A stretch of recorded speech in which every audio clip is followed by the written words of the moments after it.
Hello, welcome to the Southern Bible Thumper channel. In this upload, we are going to be reading First Chronicles 2. I did want to re-emphasize the importance of the end of Second Kings because when I reviewed the resources video, I realized I did not emphasize enough what actually happened. So right now, First Chronicles, we have uh, gone through Abraham, Isaac, Jacob. We've journeyed with Moses through the wilderness. Joshua led the nation of Israel into the promised land, which is the territory of Canaan. And after they got on there, uh, they, there's a new generation that came, uh, populated, and they were born on the land. So they disobeyed. So what happens after that? Once King Solomon disobeys God, there is a fracture in the nation. And instead of Israel being one cohesive unit, we now have two kingdoms, and the nation of Judah, the nation of Israel. And we start to see uh, every change in leadership in each territory be documented in these, documents, Chronicles of Kings of Judah, Chronicles of Kings of Israel, that these two books do not appear in the Bible with the 66 books. Instead, we have First and Second Chronicles. But the significance of the end of Second Kings, when we get to Second Kings 17, again, we have those two fractured kingdoms. While the nation of Israel is conquered, replaced, and removed by an outsider group called the Assyrians. And when we get to the end of Second Kings, chapter 24 and chapter 25, the nation of Judah was conquered and removed off the territory by the Babylonians. So the significance of where we're at now, this is past the promised land. We've arrived at the promised land. We've lived on the promised land. All of the people that were the descendants of Moses, of the 12 tribes, they've been removed off of the land that God promised them. That's the significance of the end of Second Kings. So now we're at First Chronicles. The previous chapter was a record of Adam to Moses and how they were connected and just documenting that lineage. And in this chapter, we're going to be focusing on Judah. So these are the sons of Israel: Reuben, Simeon, Levi, and Judah, Issachar, and Zebulun, Dan, Joseph, and Benjamin, Naphtali, Gad, and Asher. The sons of Judah, Er, and Onan, and Shelah, which three were born unto him of the daughter of Shua the Canaanitess. And the firstborn of Judah, was evil in the sight of the Lord, and he slew him. And Tamar, his daughter-in-law, bore him Pharez and Zerah. All the sons of Judah were 5. The sons of Pharez, Hezron, and Hamuel. And the sons of Zerah, Zimri, and Ethan, and Heman, and Calcol, and Dara, 5 of them in all. And the sons of Carmi, Achar, the troubler of Israel, who transgressed in the thing accursed. And the sons of Ethan, Azariah. The sons also of Hezron, that were born unto him, Jeremiel, and Ram, and Shelubai. And Ram begat Amminadab, and Amminadab begat Nahshon, prince of the children of Judah. And Nahshon begat Salma, and Salma begat Boaz, and Boaz begat Obed, and Obed begat Jesse. And Jesse begat his firstborn Eliab, and Abinadab the second, and Shema the third, Nathaniel the fourth, Radai the fifth, Ozem the sixth, David the seventh, whose sisters were Zeruiah and Abigail, and the sons of Zeruiah, Abishai, and Joab, and Ashahel, 3. And Abigail bare Amasa, and the father of Amasa was Jether the Ishmaelite. And Caleb the son of Hezron began children of Azubah his wife, and of Jerioth. Her sons are these, Jeshur, and Shobab, and Ardan. And when Azubah was dead, Caleb took unto him Ephrath, which bare him Hur. Then Hur begat Uri, and Uri begat Bezaleel. And afterward Hezron went into the daughter of Machir, the father of Gilead, whom he married when he was 60 years old, and she bare him Segub. And Segub begat Jair, who had 23 cities in the land of Gilead. And he took Jeshur and Aram with the towns of Jair from them, with Canath and the towns thereof, even 60 cities. All these belonged to the sons of Machir, the father of Gilead. And after that, Hezron was dead, and Caleb Ephrath, then Abiah, Hezron's wife, bare him Ashur, the father of Tekoa. And the sons of Jeremiel, the firstborn of Hezrah, were Ram the firstborn, and Bunah, and Oren, and Ozim, and Ahijah. Jeremiel had also another wife, whose name was Atara. She was the mother of Onam. And the sons of Ram, the firstborn of Jeremiel, were Maaz, and Jamin, and Acre. And the sons of Onam were Shammai, and Jada. And the sons of Shammai, Nadab, and Abishur. And the name of the wife of Abishur was Abihail, and she bare him Aban and Molid. And the sons of Nadab, Saled, and Apiam. But Saled died without children. And the sons of Apiam, Ishi. And the sons of Ishi, Shashan. And the children of Shashan, Eli. And the sons of Jada, the brother of Shimei, Jether, and Jonathan. And Jether died without children. And the sons of Jonathan, Peleth, and Zazah. These were the sons of Jeremiel. Now Shashan had no sons, but daughters. And Shashan had a servant, an Egyptian, whose name was Jarha. And Shashan gave his daughter to Jarha, his servant, to wife, and she bare him Attai. And Attai begat Nathan, and Nathan begat Zabad, and Zabad begat Ephlael, and Ephlael begat Obed, and Obed begat Jehu, and Jehu begat Azariah, and Azariah begat Elaz, and Elaz begat Elisa, and Elisa begat Sezamai, and Sezamai begat Shalem, and Shalem begat Jechamiah, and Jechamiah begat Elishama. Now the sons of Caleb, the brother of Jeremiel, were Mesha his firstborn, which was the father of Ziph, and the sons of Marisha, the father of Hebron, and the sons of Hebrah, Korah, and Tepuah, and Racham, and Shema. And Shema begat Raham, the father of Jor-Koram, and Racham begat Shimei. And the son of Shimei was Maon, and Maon was the father of Bethzor, and Apeh, Caleb's concubine, bare Haran, and Moza, and Gazez, and Haran begat Gazez. And the sons of Jadai, Ragam, and Jotham, and Gashiam, and Pelet, and Apha, and Shaph. Maacah, Caleb's concubine, bare Shaber and Tirhana. She bare also Shaph, the father of Madmannah, Sheva, the father of Mechbenah, and the father of Gibeah. And the daughter of Caleb was Asha. These were the sons of Caleb, the son of Hur, the firstborn of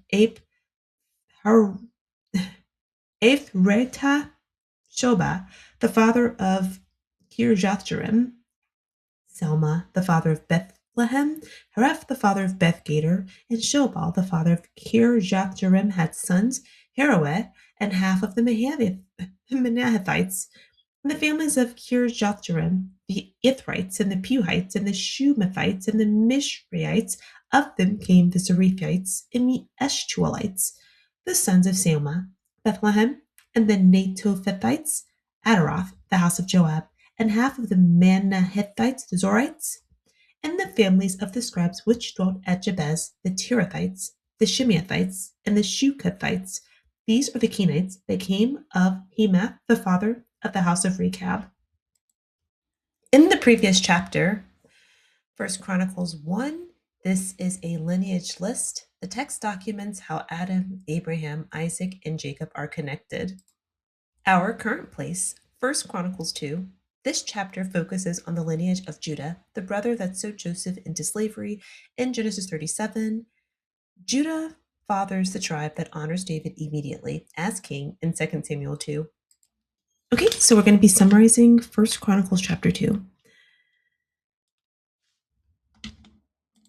In the first two verses, we see the 12 tribes of Israel listed. Now, we know that Jacob is Israel. In Genesis 32, he experiences a name change. And in Genesis 50, and Exodus chapter 1, we see these same 12 names. Verse 3, we begin to see Judah listed. A couple of things about Judah. He's first mentioned in Genesis 29, that's when he's born. He is the brother that sells his brother Joseph into slavery instead of killing him. If you remember, Joseph has the coat of many colors, and his brothers conspire against him. And Judah has the idea, let's just sell him into slavery instead. 2 Samuel 2, Judah is the only tribe that honors David right away.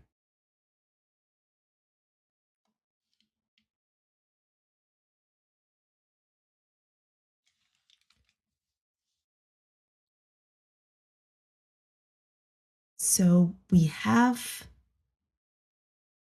Judah's sons listed, and this is going to be from verse 3 to verse 8. Judah has 5 sons, 2 by his daughter-in-law, Tamar. Tamar and Judah's tryst is documented in Genesis 38. She seduces him and has twin boys, Perez and Zerah.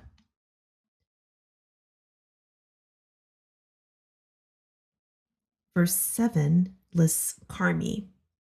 So Carmi is not listed among, this is the first time we're seeing Carmi listed. We see here the name Achan, the troubler of Israel. This is referencing Joshua chapter 7.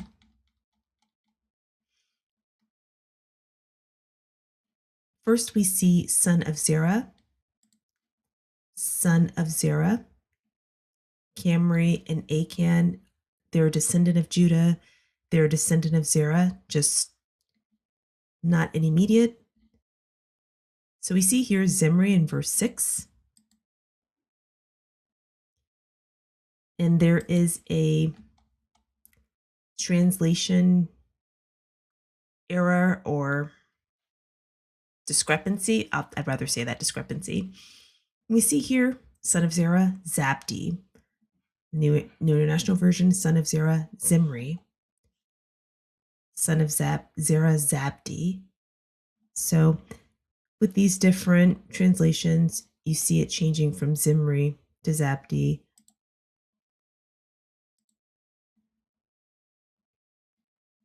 No, we do see it. See here, New Living Translations. Oh, never mind. Same thing, Zimri.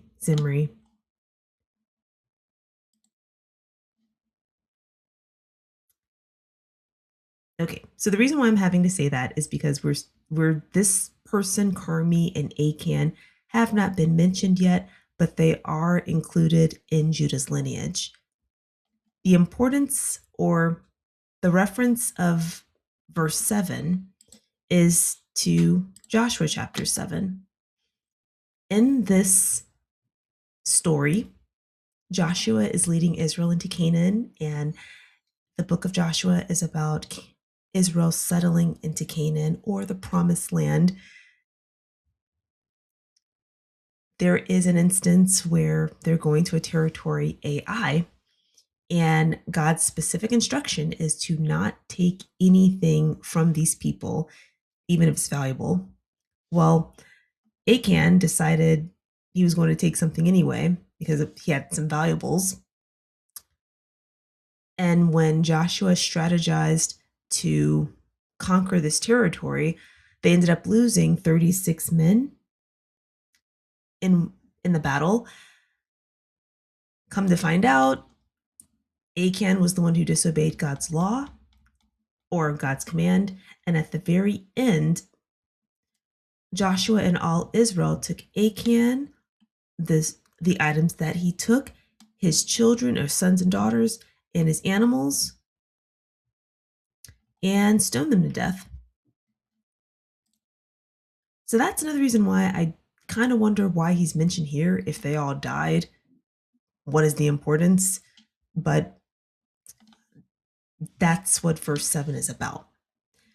We get to verse 8, Ethan. Ethan is one of Zerah's sons. So we're documenting that lineage here.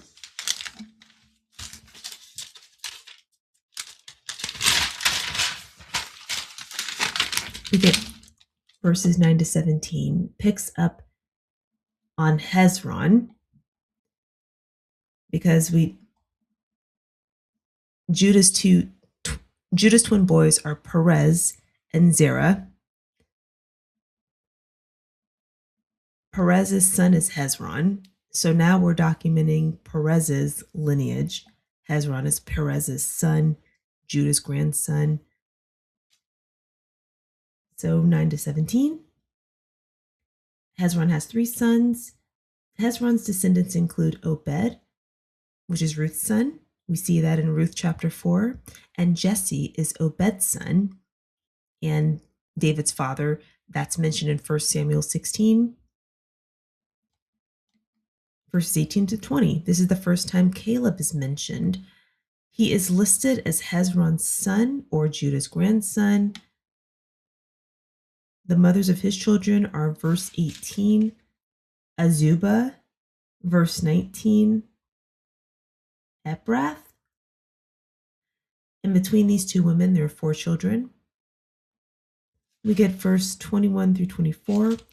Hezron, Pharez's son and Judah's grandson, marries an unnamed woman.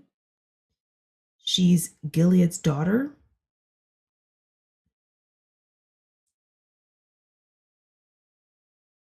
No, she's Machir's daughter. Admittedly, this was very confusing to me, but there is no action, there is no conversation, there is no command from God. We are simply looking at records of people's births and accomplishments and connections. So there is some importance to this to know, but there is no action happening.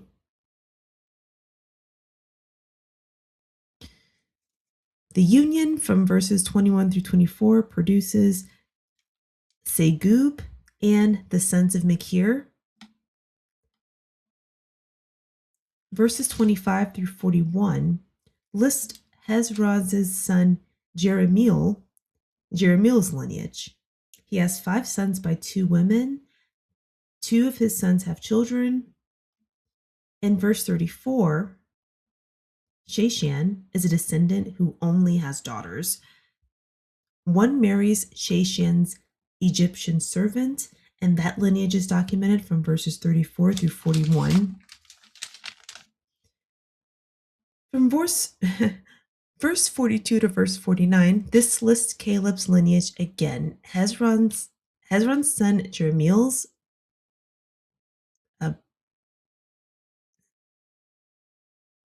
Caleb is Hezron's son and Jerahmeel's brother. His sons here are Misha, but this in the King James it said Misha, but with some of these other translations, his name Marisha in the English Standard Version. When you see in the New International, the New American, see his name is Misha.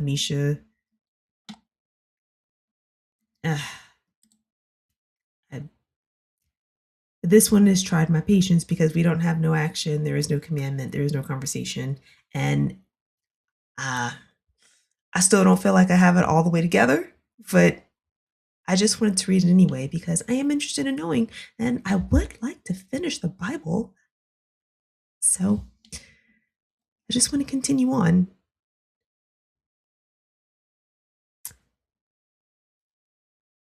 So 42 through 45, we have the lineage that's continued. Then 2 more women are named as concubines.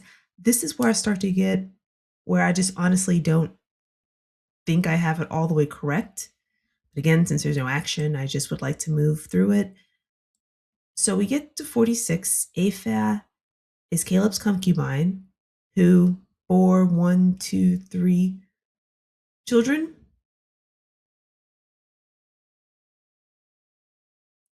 And it says here Haran fathered Gazez. So her son fathered another child. That's what I got from this, but I still feel like I don't have that correct. We get here to verse 47. Jadai. Who is Jadai? This person just came out of nowhere. And it just is listed among these people.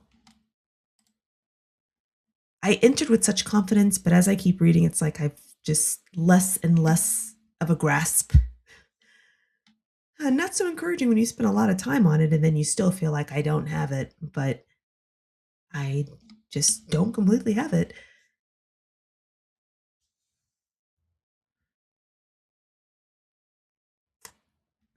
So verse 50 concludes the descendants of Caleb.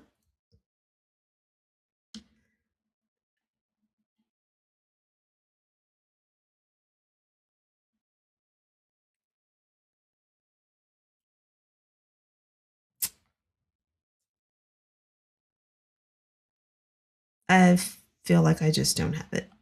So 51 through 54 is still more of this lineage. And 55, families of the scribes which dwelt at Jabez. I feel like that didn't appear here either. So what I am sure of, we are documenting Judah's lineage. Judah is one of 12 tribes of Israel, one of Israel's sons.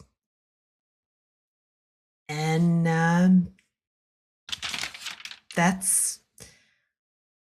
that's all for this video.